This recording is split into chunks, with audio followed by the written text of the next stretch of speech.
할렐루야. 하나님께서 우리 연말 또 새롭게 다가오는 이 한 해를 지나는 우리 모든 사랑하는 성도들, 또 이 땅에 하나님의 백성들에게 은혜와 또 사랑하심과 긍휼과 자비를 베풀어 주시기를 소원합니다. 우리가 지난주에 8절에서 10절까지의 말씀은 우리가 함께 나누셨습니다. 그러면서 우리가 그 앞에 이 바다에서 올라온 짐승, 그리고 또 땅에서 나타난 이 짐승이 교회와 성도들을 이기는 핍박하고 또 환난과 고난 가운데 몰아가는 이런 상황에서 우리가 어떻게 해야 될 것이냐라고 하는 그 말씀을 하나님께서 10절에 그렇게 주셨죠. 10절의 말씀이 뭐냐 하면, 사로잡힐 자는 사로잡혀 갈 것이요 칼에 죽을 자는 마땅히 칼에 죽을 것이니 성도들의 인내와 믿음이 여기에 있다. 그러면서 이 환난과 핍박의 시대에 거기에 우리로 하여금 칼이나 또 어떤 폭력이나 아니면 어떤 힘으로 그들과 맞서 싸우려 하지 말고 소망을 가지고 인내하고 믿음으로 나가라. 그 말은 우리 10절에 기록한 것처럼 사로잡히면 사로잡혀가고 죽이면 죽고 그렇게 하라는 그런 말씀으로 우리 10절의 말씀을 마무리했습니다. 근데 이 말씀을 우리가 어떻게 보면 그냥 우리가 억울하게 당하고 나를 죽이러 들어오는, 예를 들어서 우리 집안에 어떤 강도가 칼을 들고 나를 향해서 죽이고 내 재산과 생명을 빼앗으려고 하는데, 그럼 가만히 있어서 그럼 나 죽이세요, 내가 다 가져가세요, 이렇게 하라는 말씀이냐? 그건 아니죠. 지금 그 상황과는 전혀 다른 이야기입니다. 그죠? 지금 하나님께서 말씀하신 것은 우리 믿음의 일들과 관련된 거예요. 말씀드린 것처럼 범죄자가 내 집에 들어와서 칼을 들이밀고 내 가족, 내 자녀의 생명을, 또 나의 생명을 위협하고 내 재산을 빼앗으려 할 때 우리가 힘이 있다면 거기에 맞서는 것은 당연할 것입니다. 그러나 이제 이 10절의 말씀, 또 지금까지 지내는 말씀은 교회와 성도들이라고 하는 이 환난과 핍박의 시대에, 그리고 국가라고 하는 어떤 공권력을 가지고 또 그와 같이 세상의 권세를 잡은 자들이 그와 같이 어떤 자기들이 가지고 있는 세상의 법을 가지고 우리 가운데 이와 같이 핍박하고 교회를 무너뜨리려 할 때 우리가 어떻게 할 것이냐 하는 이 문제예요. 그러니까 지금 이 짐승이 세상의 권세를 가지고 있잖아요. 그죠? 세상의 권세라고 하는 건 어디서 권세가 나옵니까? 현재는 이제 법이라고 하는 테두리 안에서, 이 공권력이라고 하는 테두리 안에서 힘이 나오잖아요. 공권력을 가지고 우리 가운데 그와 같이 핍박하고 우리 가운데 억압할 때 우리가 거기에 어떻게 대응해야 되느냐 하는 문제이지, 예를 들어서 우리가 지금 공권력, 우리 그리스도인들 다 지금 법 안에 살고 있지 않습니까? 법 안에 살고 있는데 그 법 안에서 무법한 자가, 불법한 자가 그와 같이 범죄를 하고 또 우리를 범죄의 어떤 희생으로 삼으려고 할 때 우리가 우리의 생명과 우리의 재산, 우리의 가족의 안전을 지키기 위해서 내가 거기에 맞서는 것은 당연하다. 그러나 이제 세상의 법도 거기에 뭐가 있습니까? 우리가 이제 정당방위라고 하는, 정당방어라고 하는 이런 것들을 할 때 눈에는 눈, 이것도 안 되는 거예요. 저 사람이 나에게 내 눈을 때렸어? 그럼 나도 저 사람의 눈을 꼭 때릴 거야가 아니고, 최소한도 내 생명과 내 가족의 안전을 지킬 수 있는 방어. 상대방이 이미 무력해졌는데 내가 흥분해가지고 내가 분노에 차서 그 사람을 폭행하고 그 사람을 또 그와 같이 상해하는 것은 오히려 내가 과잉 반응으로 내가 법의 심판을 받을 수 있는 것이거든요. 그러니까 우리가 이 법의 테두리 안에서 우리의 생명과 재산과 안전을 지킨다 하더라도 최소한의 어떤 그와 같은 방어적인 것들을 나타내는, 쫓아내는 정도. 그게 맞죠. 칼든 강도가 도망가는데 그걸 기어코 잡겠다고 쫓아가다가는 오히려 더 내가 위험에 처할 수 있으니까 최소한의 상대방을, 그와 같은 침입자를 쫓아낼 수 있는 정도의 방어. 그 다음에 어떻게 합니까? 경찰에 신고하든지 해서 어떤 공권력의, 법의 어떤 보호를 받는, 이것이 맞다라고 하는 것입니다.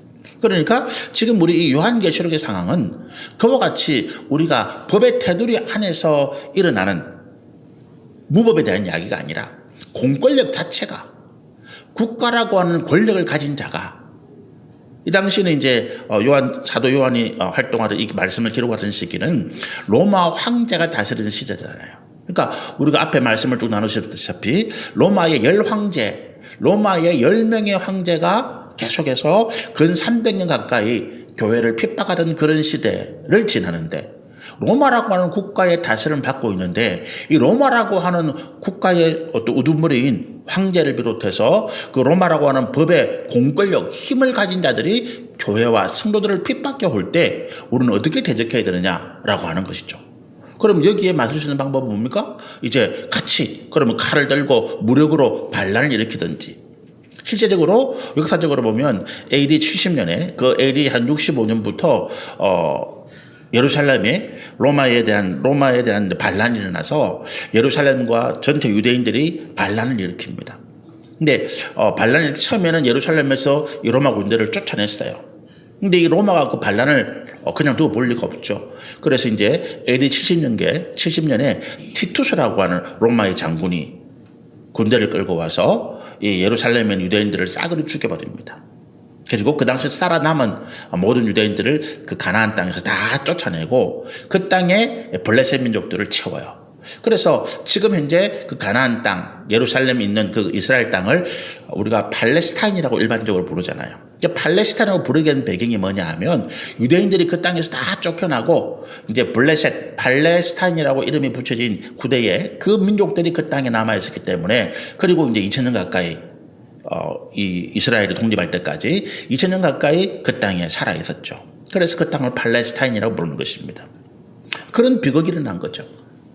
그러니까 우리가 그리스도인들이 육신의 힘을 가지고 국가의 공권력 아니면 그와 같이 거대한 무력을 가진 사람들과 싸우는 것은 하나님께서 원하시는 것이 아니에요. 그 가운데 수많은 우리 믿음의 사람들이 희생될 것이고 또 어린아이들까지 다 희생되는데 그럼 어떻게 하느냐?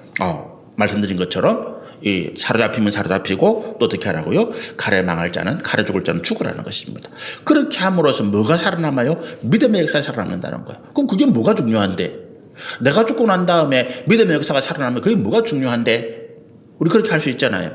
믿음의 역사가 살아있어야 어떻게 삽니까? 내가 억울하게 그와 같은 잘못된 교회를 핍박하고 진리를 핍박하는 어떤 국가의 공권력이 죽었다 하더라도 내가 그 믿음의 역사, 내게 있는 믿음의 역사가 살아남아 있어야 내가 예수를 믿는 내 가운데 있는 부활의 소망, 내가 믿음을 지키고 하나님의 말씀에 끝까지 순종할 때 내가 이 땅에서 죽는 것이 아니라 다시 부활하고 영생을 얻고 하나님 나라와 그 영광을 누리며 상급을 누린다고 하는 이 믿음의 소망을 이룰 수 있다는 것입니다.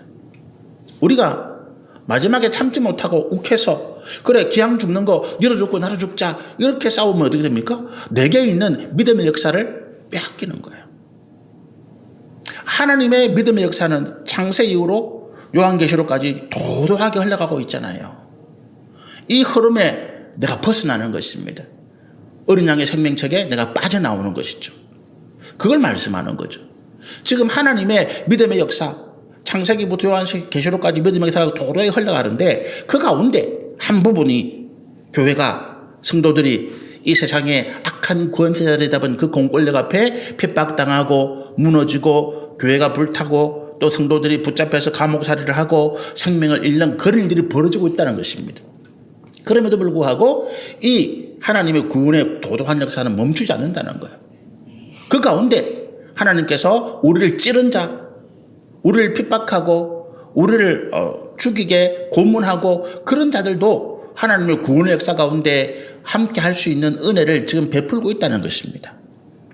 내가 볼 때는 저런 인간을 왜 하나님 살리십니까? 그렇게 말하지만 하나님은 그 영혼까지도 구원하시기를 원하신다는 거예요. 그래서 흘러간다는 거예요.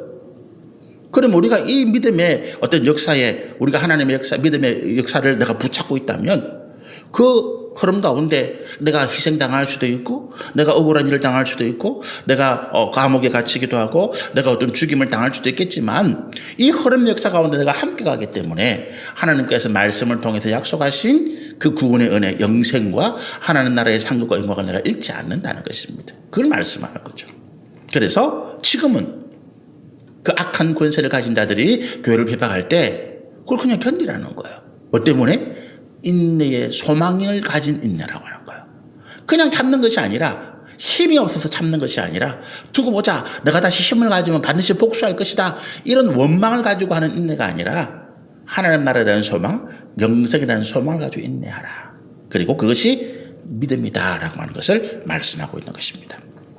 여러분 우리가 제가 지난주에 이제 우리 매일 말씀 묵상을 하면서 야곱에 대한 말씀이 주였죠. 지난 한 주간 동안 야곱의 어떤 과정들을 우리 말씀을 통해서 나누셨는데, 야곱이 그가 130살이 되었을 때에 요셉이 애굽 총리가 되잖아요. 그리고 요셉이 애굽 총리가 된 이후에 자기 아버지를, 가나안 땅에 살고 있는 그 아버지, 그리고 자기의 형제들, 그 조카들, 가족들을 다 이제 애굽 땅으로 부르죠. 가나안에 아직 기근이 남아있기 때문에 거기 살다가는 이제 굶어 죽으니까 애굽 땅으로 요셉이 초청합니다. 그리고 이 야곱이 바로 그 당시 애굽을 다스리던 왕이죠. 바로를 만나서 이렇게 이야기합니다. 바로가 이 노인이, 이 요셉의 아버지가 너무 연로하니까, 너무 나이가 많으니까 물어봅니다.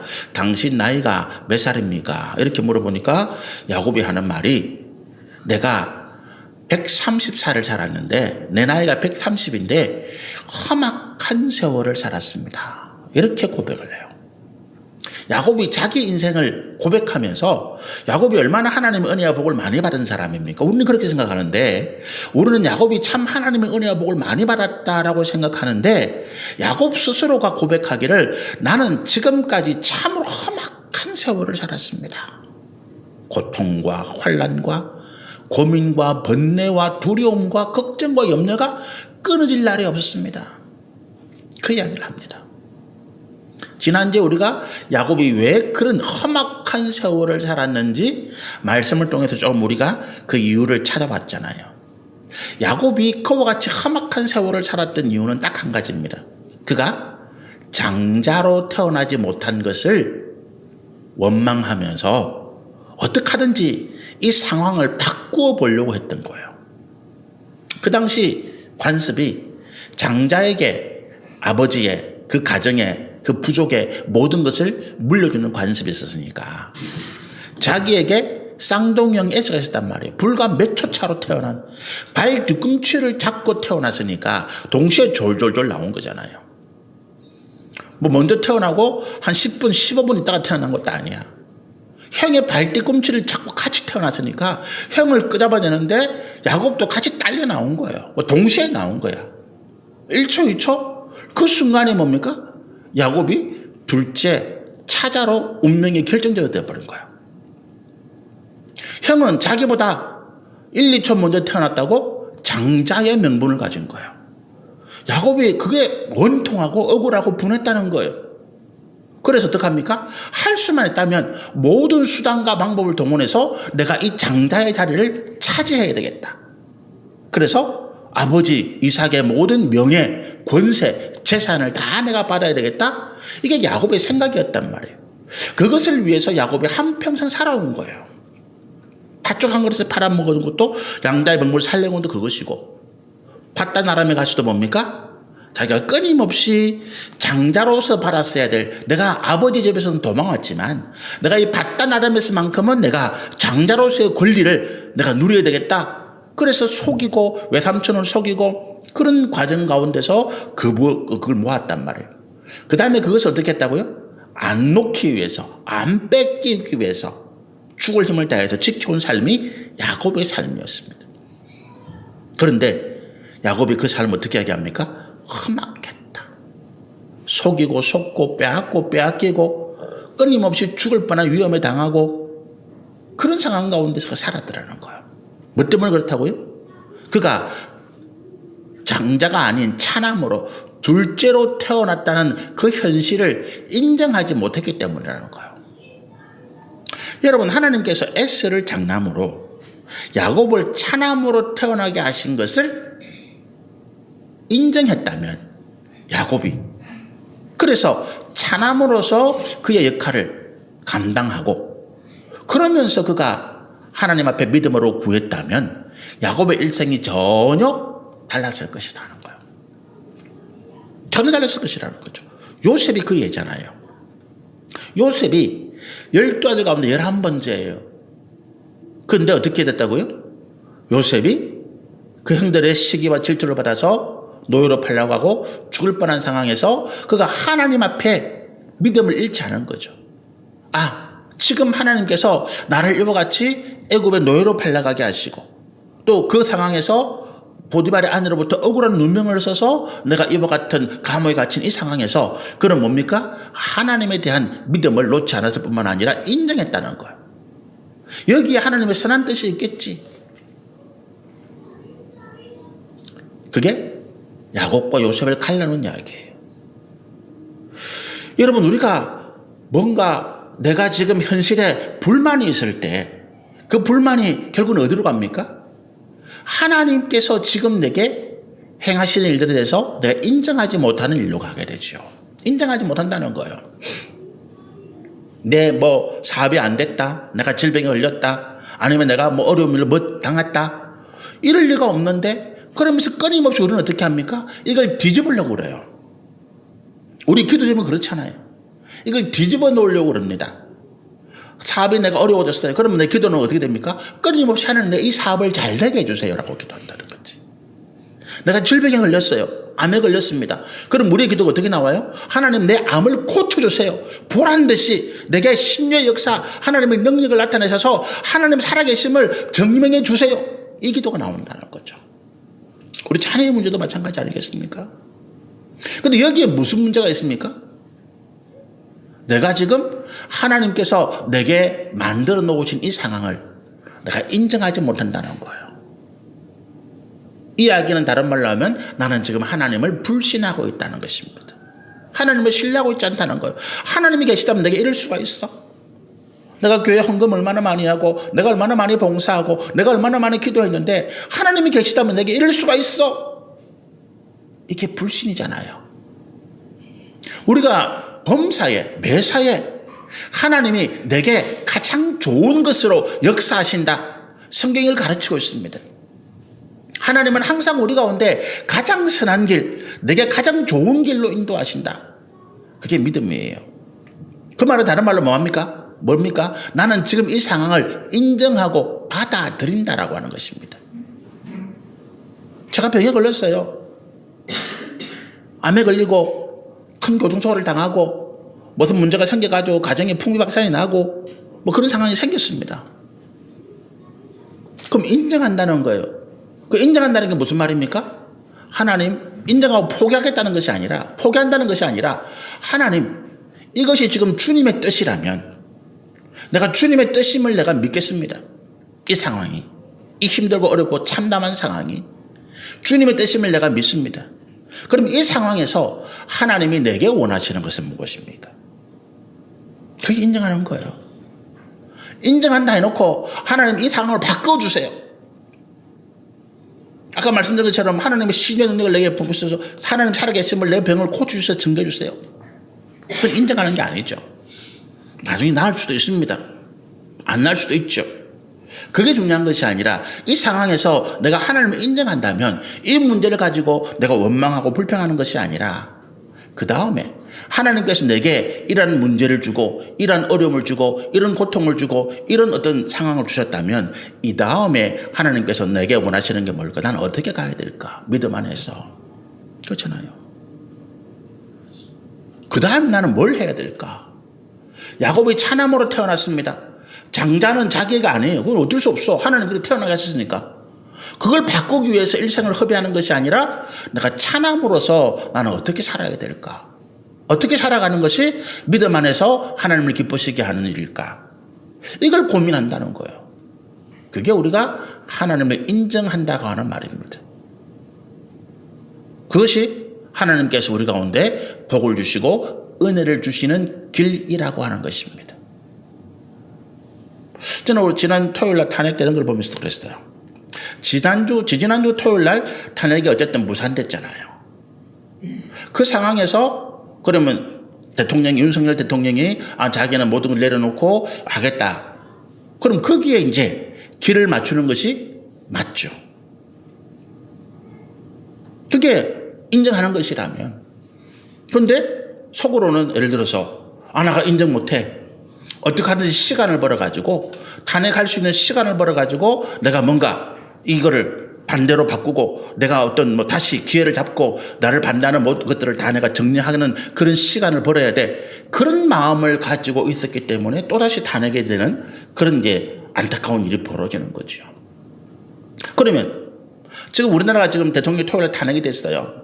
이 상황에서 저는 우리 정치권이나 또 사회 지도자로 역할하는 분들에게 그렇게 저는 부탁드리고 싶은 거예요. 이 상황을 가지고 누구는 또 뭐 국민의힘 이쪽에서는 아니야 이걸 뭐 다시 무산시켜야 돼 어떻게 하든지 우리가 정권을 잡아야 돼 이건 아니죠. 반대로 우리 야당인 민주당에서 이 기회를 이용해서 우리가 누구를 대통령 우리가 정권을 잡자 이건 아니죠. 여러분 지금 우리가 대통령이 탄핵된 이 상황이 이걸 가지고 어느 당이 정권을 더 잡느냐 안 잡느냐 이 싸움으로 간다면 우리는 정말로 불행해지는 거예요. 오히려 이런 때에 정말로 우리나라의 어떤 리더십이라고 하는 대통령에게 너무 집권된 그 권한이 부여되어 있잖아요. 대통령이 한 사람이 결정함으로써 대한민국 전체가 휘청휘청하는 거예요. 이런 어떤 권력 구조를 어떻게 바꿀 수 있나? 권력을 좀 분산시킬 수 있을까? 이런 상황에서 정말로 이렇게 대통령이 이제 그와 같이 막무가내식 권한을 행사하던 대통령이 무력화됐으니까 그럼 이 상황에서 정말로 여당과 야당 국회가 어떻게 합력해서 이 흐트러진 나라를 제대로 만들어갈 것인가? 그렇게 해서 국민의 마음을 사로잡고 그 정권은 다 자연스럽게 따라가는 거잖아요. 우리가 이 상황에서 하나님께서 우리 가운데 이런 일을 허락하셨다면 교회도 마찬가지 지금 이 탄핵 때문에 이 탄핵의 문제 때문에 교회도 기독교도 목사들도 반으로 쫙 나뉘어가지고 서로 헐뜯고 욕하고 난리가 났습니다. 그건 기독교가 갈 일이 아니죠. 탄핵이 안 됐을 때는 지난주에 탄핵이 안 됐을 때는 탄핵이 무산됐을 때는 그것도 하나님 뜻이에요. 그죠? 그럼 그 상황에서 어떻게 우리가 이 나라와 민족이 바른 길로 갈 수 있겠는가? 교회가 고민하고 기도하고 그 길을 위해서 같이 마음을 모으는 것이고 탄핵이 결정됐어요. 어제 몇 표 차가 아니지만 그 몇 사람 원수 때문에 그 원수들 그건 원수들이야 그 탄핵에 찬성한 사람들은 다 죽여야 돼 뭐 이런 반응을 보이는 거는 우리가 하나님 뜻에 불순종하는 거잖아요. 8사람이 되었던 뭐 몇 사람이 되었던 어제 탄핵이 결정된 거예요. 그럼 그 상황이 어떻게 합니까? 자, 이 상황에서 그러면 우리가 나라의 평안과 국민의 하나됨을 위해서 우리가 뭘 할 것인가? 이게 인내하고 믿음으로 가는 길이다라고 하는 것입니다. 이게 바로 우리 10절에 말씀드린 것처럼 사로잡힐 자는 사로잡히고 칼에 죽을 자는 칼에 죽는다라고 하는 이 상황 가운데 우리가 믿음으로 나가는 길이라고 하는 거예요.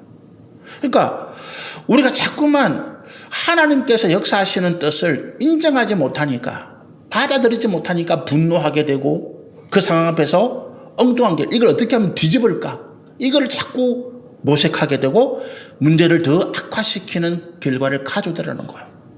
가정의 문제든 자녀의 문제든 건강의 문제든 사업의 문제든 직장의 문제든 나라 민족의 문제든 지금 이 벌어진 상황에 대해서는 우리가 이것이 하나님의 뜻이다라고 인정하는 거예요. 그 다음에 어떻게 합니까? 내가 부족한 것이 뭔지 내게 무슨 문제가 있어서 하나님께서 내게 이런 고난도 주시는지 나를 되돌아보면서 그 다음에 어떻게 한다고요? 하나님 그럼 이 상황에서 앞으로 내가 가야 할 믿음의 길이 무엇입니까? 그 목표는 뭡니까? 지금 현재 국가적인 위기에서 나라의 평안과 또 국민의 하나됨이잖아요. 좌우로 극렬하게 갈라진. 어제 뉴스를 보면서 한쪽에서는 국회 앞에서는 탄핵 찬성 집회를 하고 있고 광화문에서는 또 모여서 탄핵 반대 집회를 하고 있고 그걸 TV가 화면에 나란히 2개를 딱 보여주는데 기가 차더라고요. 끝났습니다. 어떻게 해야 된다고요? 다시 하나가 되기 위해서 우리 교회가 우리 그리스도인들이 우리 목회자들이 어떻게 해야 될 것인가? 이 문제가 지금 내게 닥쳤어요. 질병이 오고 가정에 어려움이 오고 자녀의 문제가 생기고 사업이나 직장이나 건강에 문제가 생겼어요. 그 다음에 그럼 나는 어떻게 할 것인가? 이걸 뒤집기 위해서 노력하는 것이 아니라는 거예요. 잘 될 때도 마찬가지입니다. 지금 우리나라 대통령이 3번이나 탄핵을 당했는데 탄핵을 당한 그 이유가 뭐겠어요? 대통령이 되고 난 다음에 대통령으로서 올바른 행위를 하지 못했다는 거지요. 탄핵 안 당해도 임기가 끝난 다음에 대부분 다 감옥 가고 대통령이 되고 난 다음에 뭘 해야 될 것인가에 대한 철학이 없는 거죠.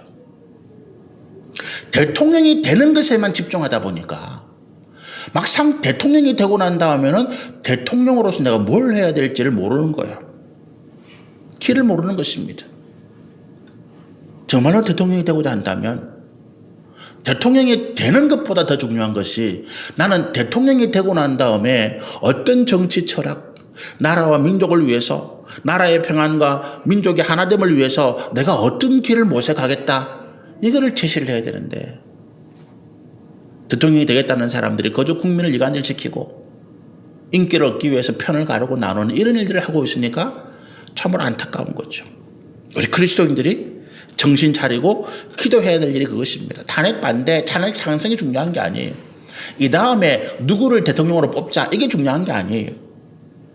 하나님의 뜻이 우리 가운데 역사하실 것입니다. 우리는 어떻게 한다고요? 이 상황 가운데 하나님께서 주신 이 뜻 안에서 그 다음에 우리가 가야 할 길이 뭔가? 나라의 평안과 국민의 하나됨, 이 땅에 우리가 그리스도의 복음을 전파하고 진리의 말씀을 전하기 위해서 우리가 해야 할 일들이 뭔가라고 고민하고 같이 기도해 나가는 것들이 우리가 행해 나갈 일들이다. 그 10절의 말씀인 거죠. 11절부터 말씀 보면 666에 대한 말씀이 나오는데 11절에 보면 내가 보면 또 다른 짐승이 땅에서 올라오더라. 그러니까 바다에서 올라온 짐승이 있었잖아요. 그죠? 그리고 또 다른 짐승 하나가 땅에서 올라와요. 근데 이 바다에서 올라온 짐승과 땅에서 올라온 두 짐승이 있는데 이것들이 하는 일들이 비슷해요. 그가 어떻게 합니까? 어린 양같이 두 뿔이 있고 용처럼 말을 하더라. 어린 양, 땅에서 올라온 짐승이 어린 양같이 두 뿔이 있다라고 하는 것은 그가 철저하게 예수 그리스도를 흉내내고 있다라고 하는 것을 의미합니다. 어린 양 그러면 예수님이잖아요. 그죠? 그런데 용처럼 말하더라.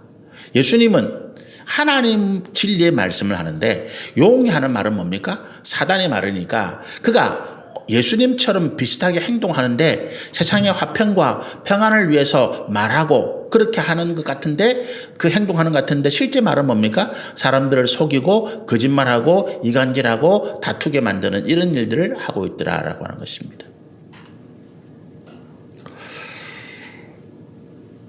트럼프라고 하는 미국 대통령이 그 다음 대통령 당선됐잖아요. 걱정이죠. 트럼프 전에 한번 말씀드렸나요? 트럼프라고 하는 이 사람이 미국에 이제 다시 4년 전에 재선에서 떨어지고 4년 뒤에 다시 이제 도전해서 이제 대통령이 확정됐는데 그가 인기가 막 오를 때 전 세계의 모든 나라가 트럼프가 미국의 대통령이 될까봐 두려워하고 있다라고 하는 일들을 하고 있죠. 근데 대통령이 되었습니다. 왜 이 사람이 두려울까요? 미국의 트럼프가 대통령이 된 것이 왜 두렵냐? 이 사람이 미국이라고 하는 그 한 나라의 어떤 국익, 또 미국이라는 나라 안에서도 화이트, 백인, 그리고 보수, 이 우익이라고 하는 이 집단의 이익만을 철저하게 대변하고 있기 때문에 그렇더라는 거예요.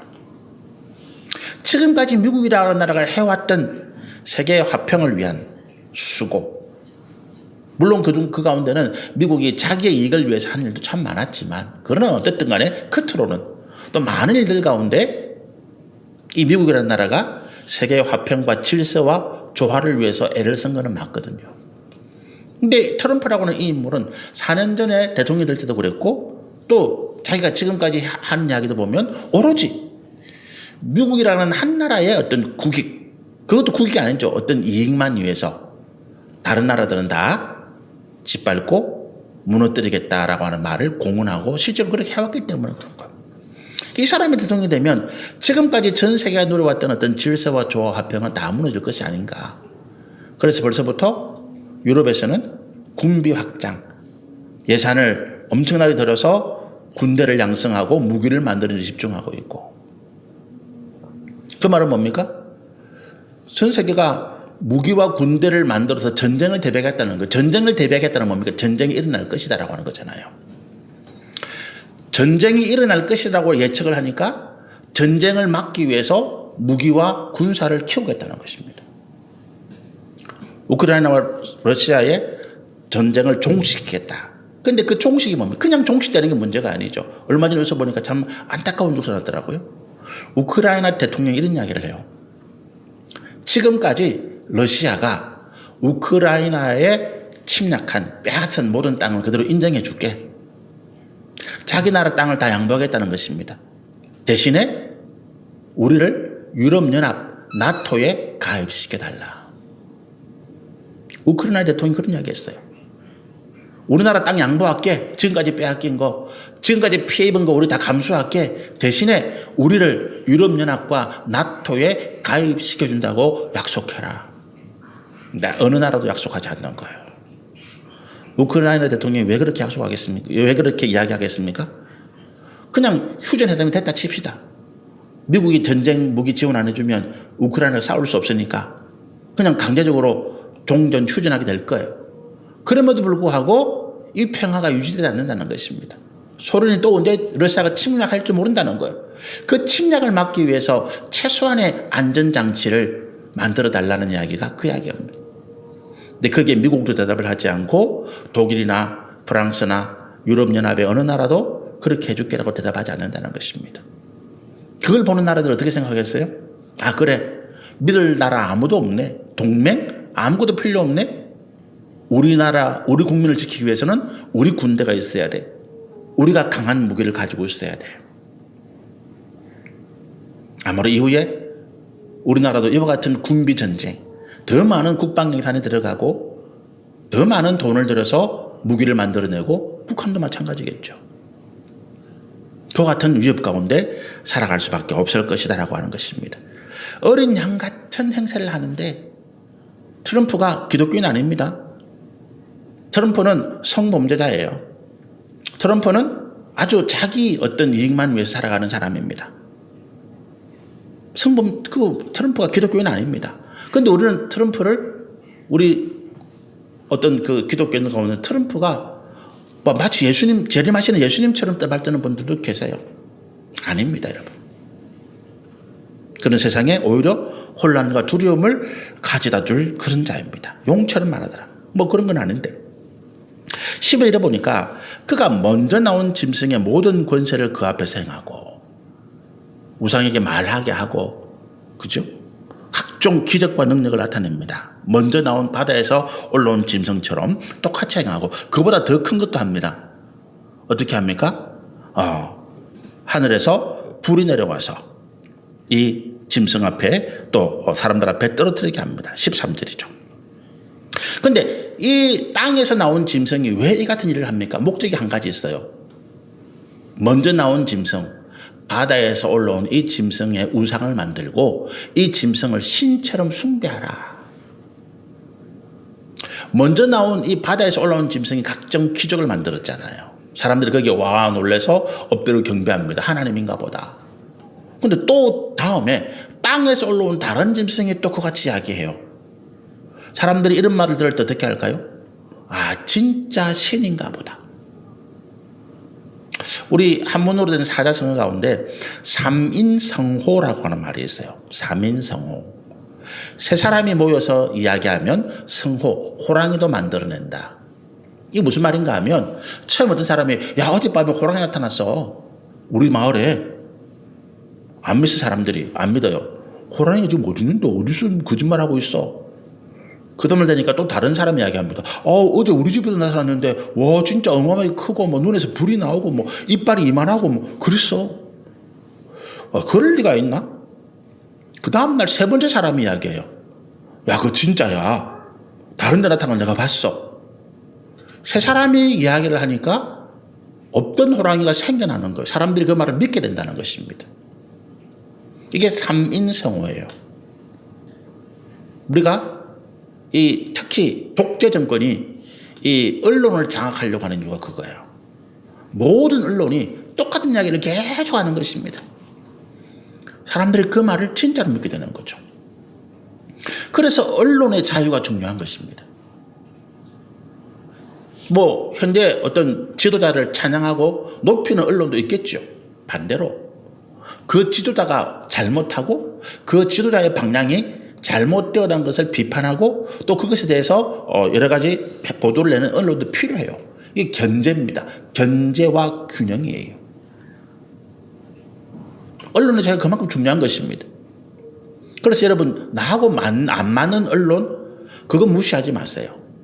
나하고 안 맞는 언론 나는 보수인데 진보 쪽에 있는 언론이 기분 나쁘잖아요. 맨날 뭐 그렇게 나는 진보인데 보수에 있는 언론이 맨날 엉뚱한 이야기하니까 나는 보수 언론 안 봐. 그 잘못된 거예요. 삼인성호에 속아지는 것입니다. 우리가 세상에 대해서 균형된 정보, 균형된 감각을 잡기 위해서는 진보 언론, 보수 언론도 같이 들어봐야 돼요. 같이 들어보면서 내가 이것을 비교하고 어떤 것이 내가 잘된 것인가 바른 길인가를 판단할 수 있는 능력을 키워야 됩니다.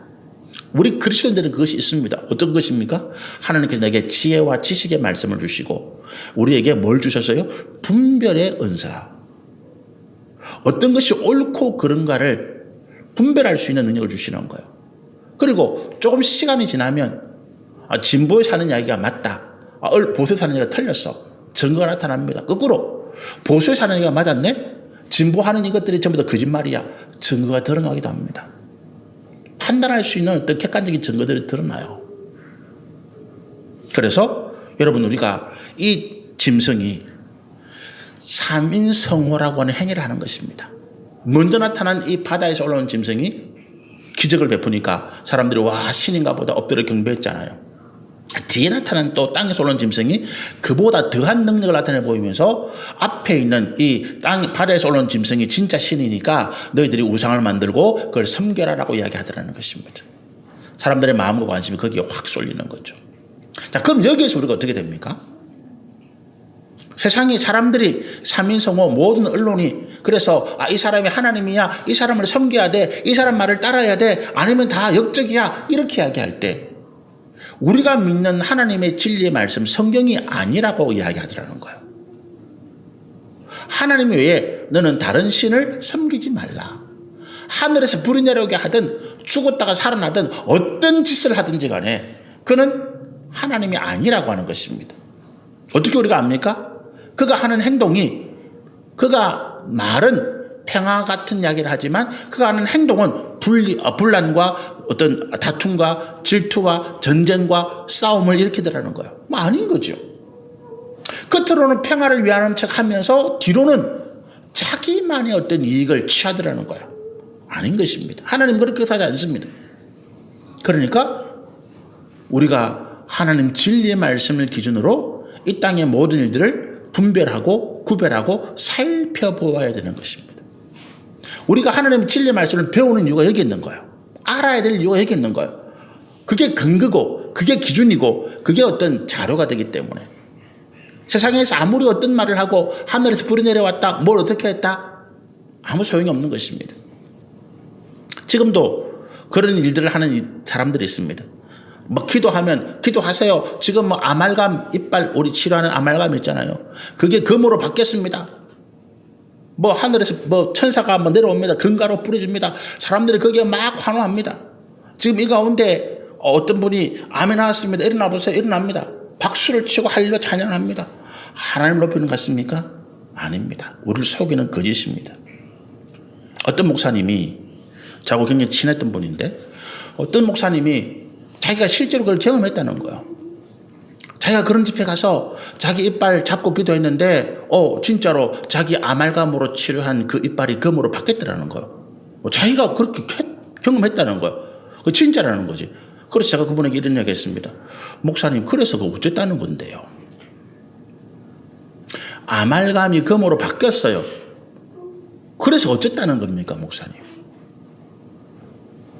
아말감이 금으로 바뀐 다음에 그것이 우리가 이 땅의 진리의 믿음으로 나가는 일에 어떤 영향을 주었습니까 목사님에게?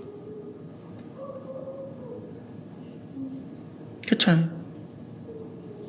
제가 열심히 기도해가지고 로또 1등 복권 당첨이 됐어요. 그 다음에 내가 믿음으로 나가지 못하면 내가 로또 1등 복권 당첨된 것이 저를 망하게 할 것입니다. 그렇잖아요. 로또 1등 복권 당첨되고 망한 사람이 훨씬 많습니다.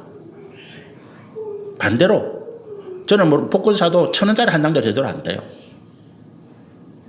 그런데 제가 로또 1등 복권 당첨 안 했다고 해서 제 인생이 무너지고 망하는 건 아닙니다. 오히려 하나님 은혜 가운데 제가 감사하고 찬양하고 믿음으로 나가요. 이빨이 금모로 바뀌었다. 내가 기도하니까 하나님께서 내게 무슨 로또 1등 당첨되게 했다. 그게 우리가 믿음으로 나가는 길과 무슨 상관이 있냐는 거예요. 아무런 의미가 없습니다, 여러분. 그 다음에 내가 뭘 하느냐는 거잖아요. 하나님 내게 로또 1등 복권 당첨을 되게 해주셨어요. 하나님 뜻입니다.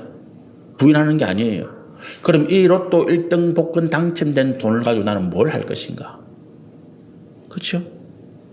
이 돈을 가지고 내가 어떻게 해야 하나님께서 나를 기뻐하시고 내가 어떻게 쓰는 것이 믿음과 선함과 공의와 사랑과 긍휼의 길일 것인가? 이걸 내가 기도하는 거예요. 오히려 1등 복권 당첨이 됐기 때문에 안 하던 고민이 내게 생긴 거예요.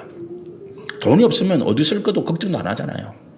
돈이 생기니까 이 돈을 내가 어떻게 써야 될 것인가 고민을 하게 되는 것입니다. 그 고민이 바른 길이에요. 1등 됐으니까 흥청망청 나를 위해 쓰자. 망하는 길입니다, 여러분. 이빨이 금으로 바뀐 게 중요한 게 아니에요.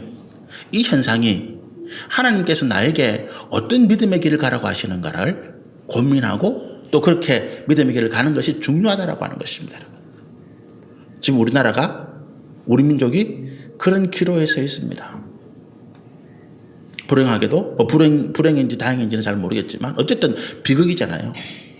대통령을 뽑았는데 그 대통령이 제대로 일하지 못하고 자기 이상한 생각에 빠져서 계엄을 선포하고 자기 반대하는 사람들을 다 어떻게 하기 위해서 하다가 결국 나라가 지금 혼란 가운데 빠지는 거 보면 안타까운 일이잖아요.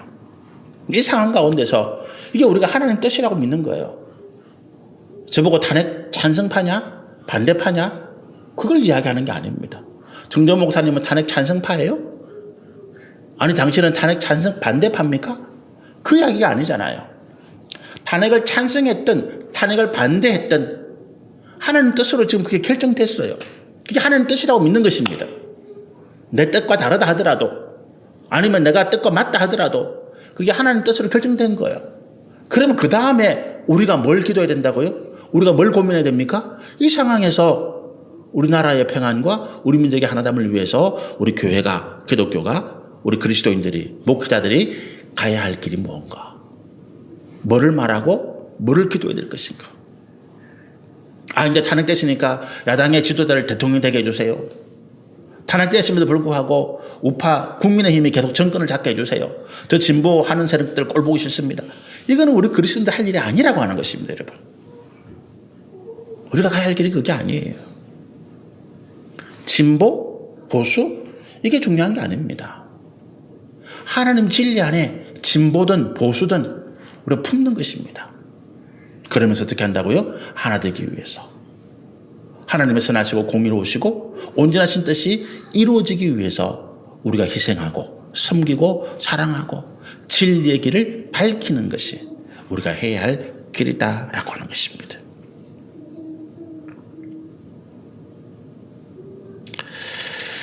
말씀을 다 마무리하지 못하고 다음 주 계속해서 오늘 말씀을 마무리하도록 그렇게 하겠습니다. 잠시 기도합니다. 하나님 감사합니다.